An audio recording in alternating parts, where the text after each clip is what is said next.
Good seats to the belly are hard to get. Will you come? I'd like nothing better.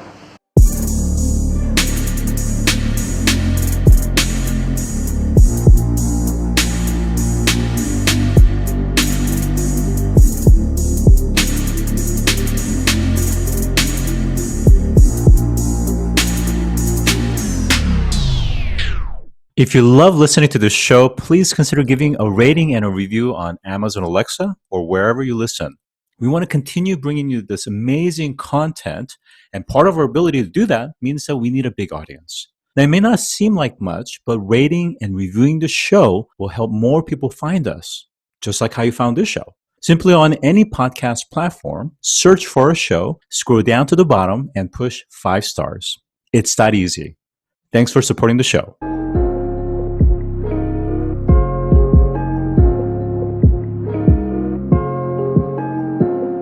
Today, I'm joined by Jeb Ory, who is the founder and CEO of Phone2Action, which is a technology company for civic participation and stakeholder engagement. He is also a frequent speaker on the future of civic technology and advocacy, and he's on the selection board for Stanford University's social impact grants. Welcome, Jeb. Hey, thank you so much, Scott. Really excited to be here today. So in a lot of your materials, you guys talk about one of your co-founders, Ximena, who wanted to solve a particular problem as it pertained to activists wanting to be able to have contact with their lawmakers. So we're somewhat familiar with her story, I suppose, but we wanted to hear from you in terms of why did you get involved with this, and how would you kind of narrate your passion for the space that you're in?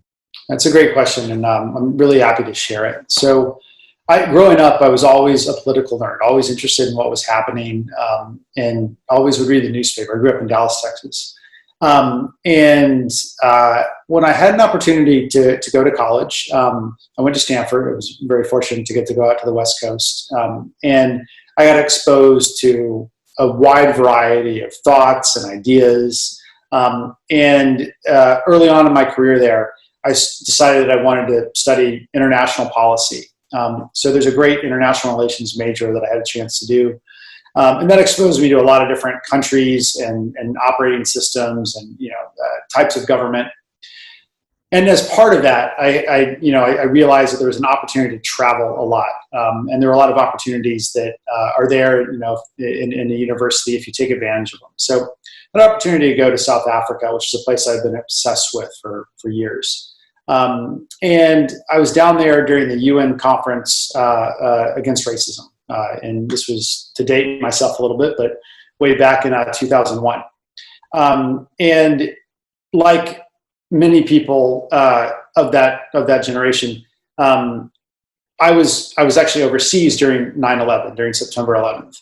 And that had a really kind of foundational impact on me, because my family's from Dallas, Texas, so very far from New York, far from where people were directly affected. But I was just so floored by the community of my coworkers at this nonprofit I was working for in South Africa, who were very concerned about me and my family and how we were doing. And this is, we're very far from where I was. And that really stuck with me. And that catalyzed my interest in going and trying to work in the government.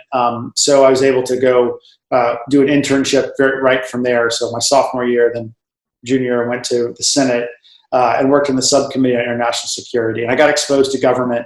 And then I had a chance to work for a nonprofit called the Shoka that sponsors social entrepreneurs throughout the world. And those were foundational experiences for me. So I'm, kind of young, growing, formulating ideas. And I really decided I want to go into policy. But then when it came time to graduate, I was paying for college myself. I was paying for my mom's loans. And I realized that I had to earn money. I couldn't, directly go into the government. And it's a story of many people. And it's a problem with our society that we need to fix. But so my political engagement was on the weekends. I would read the New York Times and imagine what I could do to impact world affairs while I was consulting. And then fast forward that, my girlfriend at the time, wife, and we lived overseas in Asia for about 2 years. And then she started grad school, and one thing led to another, and she ended up getting a job working with Ximena, my co-founder. And my wife became a state lobbyist. And I had started a mobile technology company. I was really enamored with software as a service technology. But the company I had founded was focused on customer relationship management, which is a really important problem, but it's not a really inspiring problem. How do you help business people manage their contacts? It's important, but it's not a foundational truth of how we improve society, right? So my wife introduced me to Ximena, who was leading all of these different initiatives for her organization's education advocacy group. And Ximena had this idea, and if you know Ximena, she has a lot of ideas. But this particular idea resonated with the pain that my wife had told me. So Ximena wanted a better way to contact a lawmaker on a phone. And this is in 2012, the early days of smartphones, Scott, and it was a different world back then. And I had just spent the last couple of years building a mobile technology company from the ground up.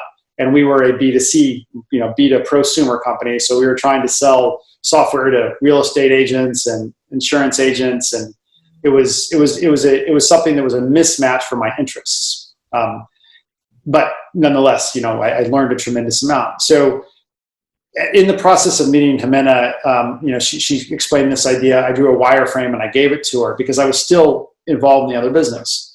And then one Friday, my wife came back. She was traveling 100% of the time. She was working as a state lobbyist between Missouri, Iowa, and Nevada. Look at the map. They're not close. It's not easy to get between those state capitals. And Leah was excited because she got she had bipartisan support for a bill. And then over the weekend, the opposition to her side engaged parents and teachers, and her key legislator that was going to get a bill out of committee called her on Monday and said, Leah, I can't vote for this. I heard from the other side. I didn't hear anybody from your side, and I can't advance this in good conscience. And that was the connective block for me. I always was interested in politics and policy. I'd met this amazing, charismatic woman that became my co-founder, Ximena, and I heard this pain from my wife.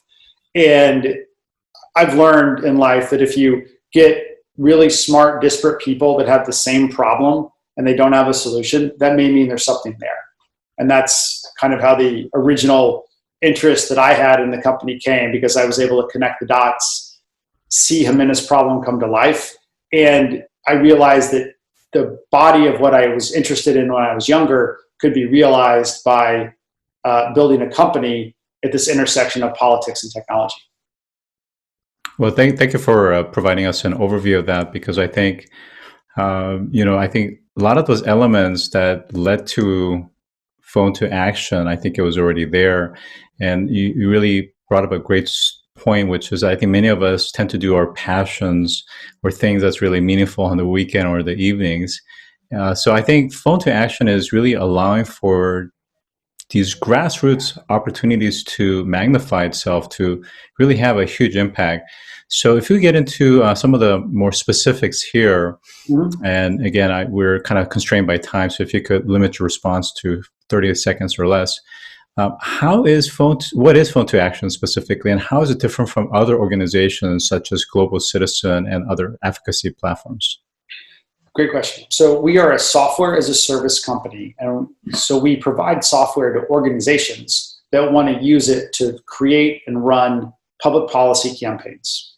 So if you're a nonprofit or a company like Uber or Airbnb, and there's a policy that you care about, you can use our software platform to make it really easy for people to find out who their elected officials are and contact them in really effective ways.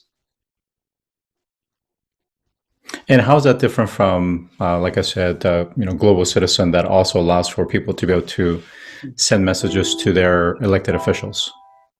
I don't have a tremendous amount of familiarity with how Global Citizen operates, but we are a technology platform that organizations are able to license, and they have full freedom over the language and the types of campaigns they want to build.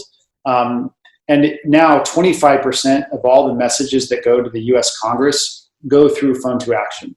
So there's a scale that we bring that allows our clients to have a lot of institutional knowledge that's built into the software that helps their activations be successful. And of course, on the receiving end, the legislators and the policymakers, they're, I'm sure, relying on Phone2Action because it's such a huge direct channel to their constituency and the kind of signals that because their constituencies are essentially reinforcing to their elected officials. How is that working, and what are some kind of wins that you could point to that shows that it's really enabled things that otherwise, without this technology platform, would not have occurred? Yeah, it's a great question. So there are a couple. This has been a very interesting and challenging year. And at the onset of the work from home quarantine in early mid-March, there was tremendous amount of concern and there still is, and people didn't know what was going to happen. And in leading up to the CARES Act, which was the first big piece of legislation, the $2 trillion bill that was passed on around March 23rd, you had organizations that, associations that represented the doctors and the nurses. So we work with the Emergency Medical Physicians Association, the American Nurses Association. These are frontline first responders who are the most important people we have in our society right now to help protect us and to help us kind of get through this challenging period of COVID. And they were able to use our software to help frame the conversation and to show massive and widespread support for different funding regimes that have helped make it possible for our hospitals to operate. Mm-hmm. That's great. That's terrific. And how does your platform work alongside polling systems that are out there that's helping to inform legislators and policymakers in terms of the direction that they need to take certain public policy? It's a great question. So I think the way to think about what we do today, and I can touch briefly on what we'll do in the future, but so we help give the lawmakers a pulse from what their constituents think. So when a constituent uses our software, they're able to send a message to their own elected officials.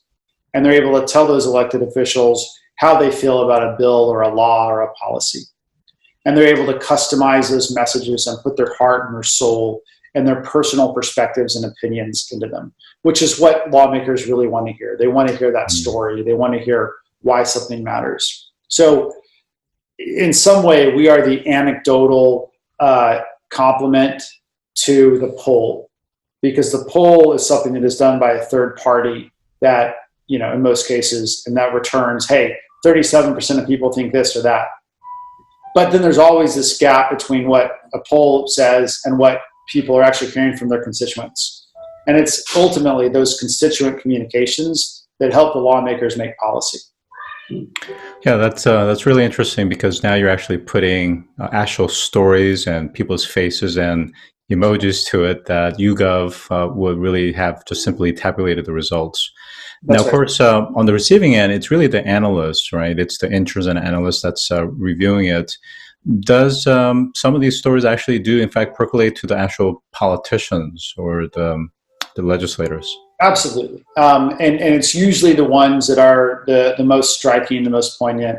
But one of our clients was able to engage about 250,000 people on the CARES Act. And when they went in to meet with lawmakers, they actually printed out the letters, the customized, personalized letters, and they were able to give those to the lawmakers in person, and they read them, and they were able to see in real time what that response was. But what we also see, and this is back pre-COVID time, we would get alerts when our clients would have one of their constituents' letters read on the floor.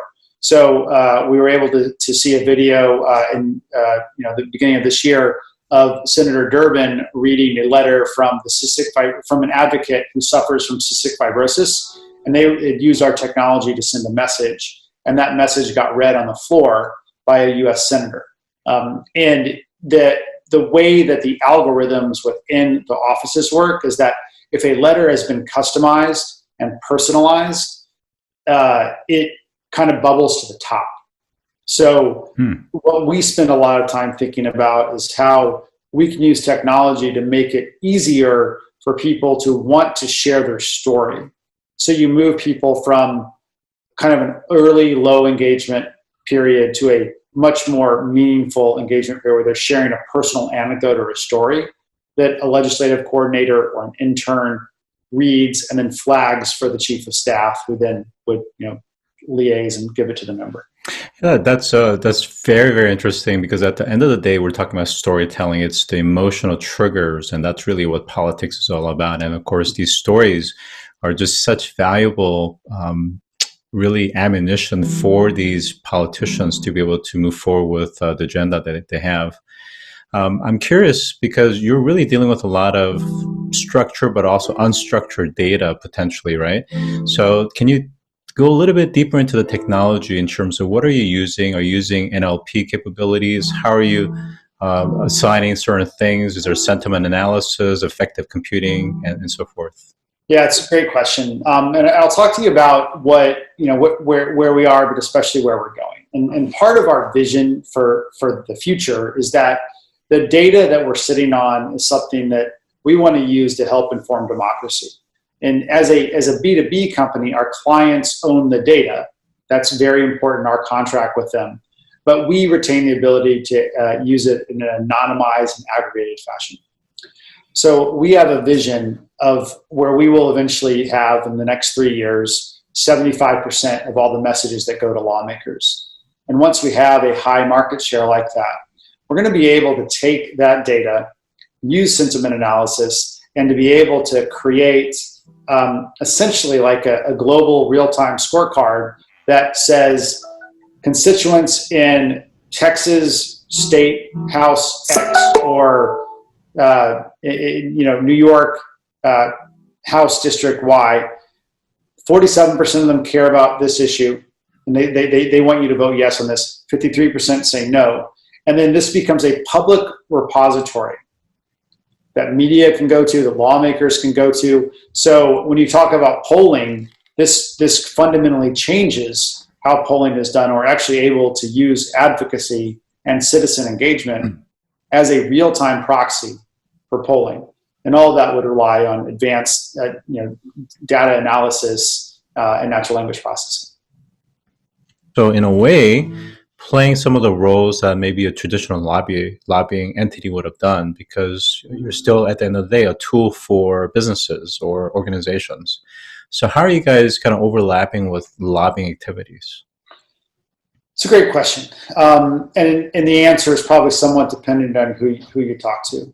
But I think, broadly, if you look at lobbying, it's an industry that hasn't changed in many, many, many years. I kind of think of it analogously to the sales industry, where 20 years ago, before Salesforce was a company, CRMs weren't ubiquitous. Larry Ellison may take offense to that, but they weren't ubiquitous. Salesforce is now a $100 billion gorilla. But there wasn't, Salesforce was much smaller back then, and if it was around. So I view the lobbying industry as like 2001 or 2002, the year, compared to the sales industry and where it is today.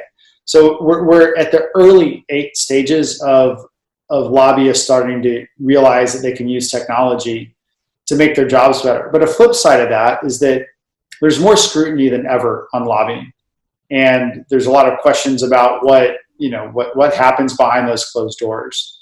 So part of what we see an opportunity to do is to help by raising the profile of what citizens care about. We're able to give more power back to citizens that may come at the cost, or to complement the work, depending on which side you're on, of what a lobbyist is doing. But I think that's a really important component to it, is that lobbying on its own only gives a lawmaker one side of the story.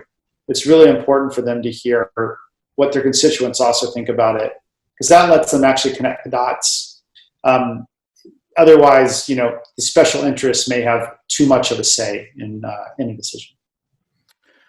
So I think one of the things that's really, grabbing media's attention is that these so-called neutral agnostic platforms, and again, I'm not going to mention the names of some of these platforms, as much as they say they're agnostic, they're in some ways proliferating misinformation as well as, special interest impact. Yeah. So how do you ensure that Phone2Action remains neutral and agnostic, but it's really truly representing the voices of the constituency versus a manipulation of the businesses or organization using the tool to provide certain data points? Great question. And it's something that we definitely talk about a lot within our business. I think first, there has to be a layer of standards. We use the Southern Poverty Law Center, publishes a list of what they define as a hate group. And we use that as a general guideline to help be that first layer of gut checking about an organization. To get to the second part of your question, how do we decide or monitor what level of visibility do we have on the content? Our perspective is that, and to extend that, like, how do we actually engage people? So it's really important that, first of all, like when we sign contracts with our clients, there's a very clear set of rules on what governs the terms of use, and then what kind of usage by end users is not permissible. And if somebody were to misrepresent themselves in the system and maybe say they were a lawmaker, for example, that would be violating the terms of use. And we could shut down that user, and we would have a conversation with the client about, hey, there's potentially negative activity happening on one of your campaigns. We need to take action on that. There's a whole suite of validation components that we do, and a whole security regime we have to try to pay attention to and listen for nefarious actors as well. So, but I think let's go back to the future where we're going to have a large part of the market, and we are providing real-time updates on where constituents think about something. I think that whether a constituent comes from something that a company is supporting or a nonprofit or a trade association, I mean, that person is acting on their own free will, and we don't want to silence that person. And I think we have to be really careful to ascribe to industry or to business that any kind of engagement they want to be doing with the general public directly is nefarious or is bad. And I think that is a risky plank to take. That's a really great point. And specifically as we look to the November election, there's a lot at stake, everything from defense, foreign affairs, to sustainability, climate change, and so forth, and many social causes. So how is your platform helping to facilitate the true voices of the public, but yet at the same time and not be an echo chamber? And of course, regardless which spectrum that you're on, we recognize that there is a big divide, at least not just within the U.S., but it's even abroad. So how do you facilitate that open democratic process, but still not get trapped into some of the echo chambers and some of those other things? Well, I think the core piece that we have that helps, I think, to some degree protect us from that is that we don't work with candidates, we don't work with incumbents, we don't work with political parties. And as a result, our clients' engagements are around issues. And I think that gives us a very different perspective than a company that makes money off of, directly from a candidate or someone. Elections is all about, or politics is all about, really whoever has the most budget can handle a Google or a Facebook type of campaign better and converts. It's refreshing to hear that you put in a lot of controls and thought in place to really represent the individuals that represent the constituency. So with that, I've been joined by Jeb Ory, who is the CEO of Phone2Action. Thanks for joining today. Thanks so much, Scott. Take care.